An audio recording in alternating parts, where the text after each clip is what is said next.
ಗುರುಭ್ಯಾಯ ನಮಃ ಓಂ ನಮಃ ಶಿವಾಯ.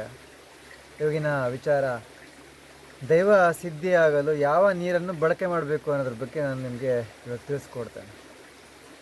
ಹೌದು, ಎಲ್ಲರೂ ದೈವ ಸಿದ್ಧಿ ಮಾಡಬೇಕು ಅಂತ ಮನಸ್ಸಲ್ಲಿ ಇರುತ್ತದೆ. ಯಾಕಂದರೆ ಒಂದಿನ ಬರುವಂತಹ ಮನೆಯಲ್ಲಿ ಬರುವಂಥ ಸಮಸ್ಯೆಗಳಿಗೆ ಅಯ್ಯೋ ದೇವರೇ, ಮನೆ ಬಿಟ್ಟಿಲ್ಲಾದರೂ ಹೋಗೇ ಬಿಡೋಣ ಅಂತ ಅನಿಸ್ಬಿಡುತ್ತದೆ. ಯಾಕಂದರೆ ಅಷ್ಟು ಸಮಸ್ಯೆ, ಕಿರಿಕಿರಿ, ಜಗಳ ಇರೋದರಿಂದ.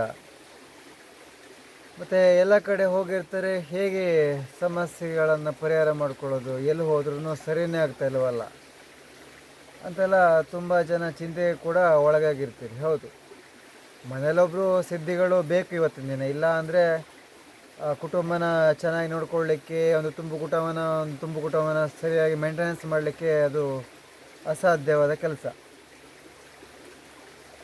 ಮೊದಲಿಗೆ ನಾನು ಯಾವ ನೀರನ್ನು ಬಳಸುತ್ತೇನೆ ಅಂತ ನಿಮಗೆ ತೋರಿಸುತ್ತೇನೆ ನೋಡಿ. ಈ ರೀತಿಯ ಹರಿಯೋ ನೀರನ್ನ ನಾನು ಜಾಸ್ತಿ ಬಳಸ್ತೇನೆ. ಅದು ನಿಮಗೆ ಹೇಳ್ತೇನೆ, ಮಳೆಗಾಲದ ಸೀಸನಲ್ಲಿ ಅಂದರೆ ಒಂದು ಏಪ್ರಿಲ್ ಮಾರ್ಚ್ ಎಂಡವರೆಗೆ ಸಾಮಾನ್ಯವಾಗಿ ನನಗೆ ನಮ್ಮ ಕಡೆ ನೀರಿರುವಂತಹ ಪ್ಲೇಸ್ ಹೊರೆಯುವಂಥದ್ದು, ಆಯಿತಾ. ಅದಕ್ಕೆ ನಾನು ಮಾರ್ಚ್ವರೆಗೆ ಹರಿಯೋ ನೀರನ್ನ ಬಳಸ್ತೇನೆ. ಹಾಗೆ ಮಾರ್ಚ್ ಕಳೆದ ಮೇಲೆ ಬಾವಿ ನೀರನ್ನೇ ಬಳಸಬೇಕಾಗುತ್ತದೆ. ಆದರೆ ಹರಿಯೋ ನೀರಲ್ಲಿ ಸಿಗುವಂತಹ ಶಕ್ತಿ ಬಾವಿ ನೀರಲ್ಲಿ, ಕೆರೆ ನೀರಲ್ಲಿ ಸಿಗೋದಿಲ್ಲ. ಇದು ವಿಚಾರ. ಹಾಗೆ ನಾನು ಆ ನೀರನ್ನ ಬಳಸೋದ್ರಿಂದ ನನಗೆ ದೈವ ಕೂಡ ಸಿದ್ಧಿ ನನಗೆ ಕೊಡ್ತಾನೆ ಇರುತ್ತದೆ. ಕೆಲವು ಒಳ್ಳೆ ವಿಷಯಗಳನ್ನು ತಿಳಿಸುತ್ತಾನೆ ಇರುತ್ತಾರೆ ದೇವರು. ಇನ್ನೂ ಶುರು ಮಾಡ್ತಾನೆ. ಹೌದು ವೀಕ್ಷಕರೇ, ಗುಡ್ಡ ಕಾಡುಗಳಿಂದ ಹರಿದು ಬರುವಂತಹ ನೀರು ಬಳಸಬೇಕು. ಸಿದ್ಧಿ ಮಾಡೋರು ಸಿದ್ಧಿ ಮಾಡೋರು ಅಂತಲ್ಲ, ಸಿದ್ಧಿ ಮಾಡಿದವರು ಕೂಡ ಗುಡ್ಡ ಕಾಡುಗಳಲ್ಲಿ ಹರಿದು ಬರುವಂಥ ನೀರನ್ನೇ ಇಷ್ಟಪಡ್ತಾರೆ ಜಾಸ್ತಿ. ನೀವು ನೋಡಿರ್ಬೋದಲ್ಲ, ಸಿದ್ಧಿ ಮಾಡಲಿಕ್ಕೆ, ತಪಸ್ಸು ಮಾಡಲಿಕ್ಕೆ ಜಾಸ್ತಿ ಹಿಮಾಲಯನೇ ಹೋಗುತ್ತಾರೆ. ಹಾಗೆ ಜಾಸ್ತಿ ಎಲ್ಲ ಕಡೆ ನೀವು ನೋಡಿದ್ದೀರಲ್ಲ, ದೇವಸ್ಥಾನಗಳೆಲ್ಲ ಇರೋದು ಜಾಸ್ತಿ ನೀರಿರುವಂತಹ ಜಾಗದಲ್ಲೇ ಜಾಸ್ತಿ ದೇವಸ್ಥಾನಗಳು ಇರುತ್ತವೆ. ಕಾರಣ ಏನಂದರೆ ಎಲ್ಲ ಸಿದ್ಧಿಗಳಿರೋದ್ರಿಂದ ಅಲ್ಲೇ ಇವಾಗ ದೇವಸ್ಥಾನ ಆಗಿದೆ. ತುಂಬ ಕಡೆ ನೋಡಿದ್ದೀರಲ್ಲ. ನಾವು ಮೊದಲಿಗೆ ಈ ಸೀಕ್ರೆಟ್ನ ತಿಳ್ಕೊಂಡು ಇಟ್ಕೊಳ್ಬೇಕು. ಮೊದಲದಾಗಿ ಶುದ್ಧ ನೀರು, ಪ್ರತಿಯೊಂದು ನೀರು ನಾವು ಗ್ರಹಿಸಬೇಕು. ನಾವು ಸಿದ್ಧಿ ಮಾಡಬೇಕು ಅಂದರೆ ನಮಗೆ ನೀರು ತುಂಬ ಮುಖ್ಯವಾಗಿರ್ತದೆ, ಶುದ್ಧವಾದ ನೀರು ಸಿಕ್ಕರೆ. ಹಾಗೆ ದೈವ ಸಿದ್ಧಿ ಮಾಡೋರು ಕಾಡುಗಳಿಂದ ಹರಿದು ಬರುವಂತಹ ನೀರನ್ನೇ ಬಳಸಬೇಕು ಸ್ನಾನಕ್ಕೆ ಕೂಡ. ಸಾಮಾನ್ಯವಾಗಿ ಈಗ ಹರಿದು ಬರ್ತಾ ಇದೆ ಅಂದರೆ ಒಂದು ನಮಗೆ ಸ್ನಾನಕ್ಕೆ ಬೇಕಾಗುವಷ್ಟು ಅಂತ ದೊಡ್ಡ ಕೆರೆನ ನಾವೇ ಮಾಡ್ಕೋಬೋದು ಚಿಕ್ಕದಾಗಿ, ಅರ್ಥ ಆಯ್ತಾ. ಅಲ್ಲಿ ಮುಳುಗಿ ಎದ್ದೇಳೋಕ್ಕೆ ತುಂಬ ಅನುಕೂಲ ಆಗುತ್ತದೆ. ಹಾಗೆ ಮೊದಲಿನ ದಿನಗಳಲ್ಲಿ ಕೂಡ ಸಿದ್ಧಿಗಳು, ಸಾಧಕರು ಸಾಧನೆ ಮಾಡುವಾಗ ಅದೇ ಥರ ಮಾಡುತ್ತಿದ್ದರು.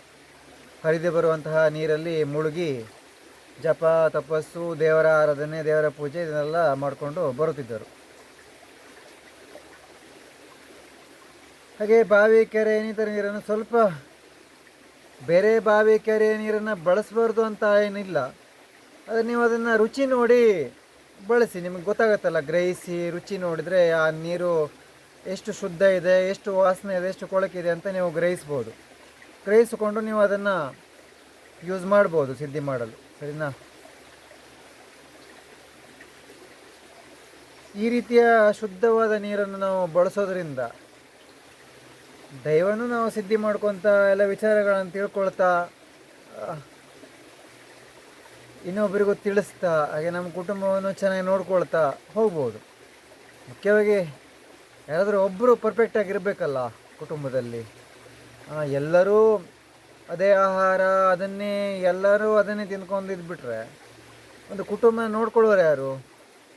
ಈಗ ಉದಾಹರಣೆಗೆ ನೋಡಿ, ಕುಟುಂಬದಲ್ಲಿ ಒಬ್ಬರು ಸರಿ ಇದ್ದರೆ 3 ಜನ ಸರಿ ಇರೋದಿಲ್ಲ. ಮನಸ್ಥಿತಿ ಒಂದೊಂದು ಥರ ಇರುತ್ತದಲ್ವಾ.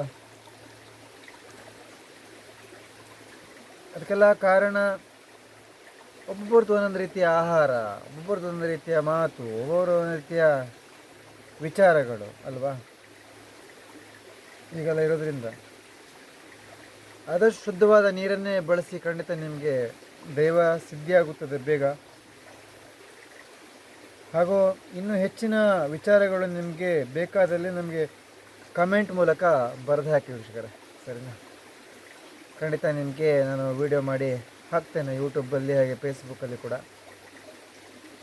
ಓಂ ಶ್ರೀ ದುರ್ಗಾಯ ನಮೋ ನಮಃ ಶಿವಾಯ. ನಮಸ್ತೆ ವೀಕ್ಷಕರೇ.